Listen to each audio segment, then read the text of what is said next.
On évoque souvent le sort dramatique de migrants africains qui disparaissent en mer, mais que deviennent ceux et celles qu'ils laissent derrière eux, comme des enfants par exemple. Au Sénégal, dans la ville portuaire de Mbour, dans l'ouest du pays, ils sont des milliers à espérer revoir le visage de leurs parents. Des ONG tentent de les aider à surmonter leur trauma. Sénégal, les orphelins de la migration, c'est le choix de la rédaction. Il est signé Timothée Marouzé et Clémentine Gardet.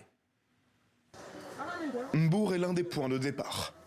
C'est ici, sur ces plages, la nuit, que des milliers de Sénégalais prennent le large sur des pirogues, direction l'Europe. Tous n'arrivent pas à destination et laissent derrière eux leurs familles, leurs enfants. Ceux qui restent, c'est comme ça qu'on les surnomme ici, derrière ces murs. Sokna, 11 ans, est l'une d'entre eux. Son père, Hassan, a disparu en 2022 sur une embarcation.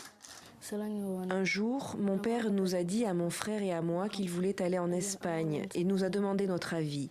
Je lui ai dit « Papa, n'y va pas, ne me laisse pas seule, je n'ai que toi et maman ». À l'époque, ma mère était à l'hôpital. Mon père nous a répondu « Laissez-moi partir, quand je gagnerai beaucoup d'argent, je prendrai soin de vous ». Depuis, sa vie est là, avec sa mère et son frère, dans cette chambre louée par plusieurs familles.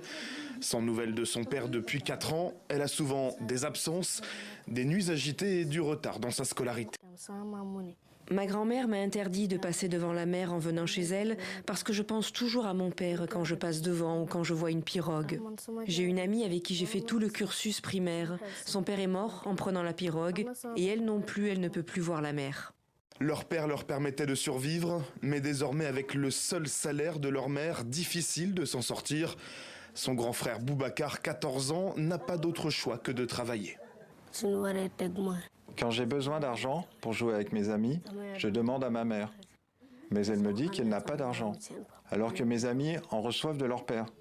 Donc je vais travailler quand je ne vais pas à l'école pour aider ma mère.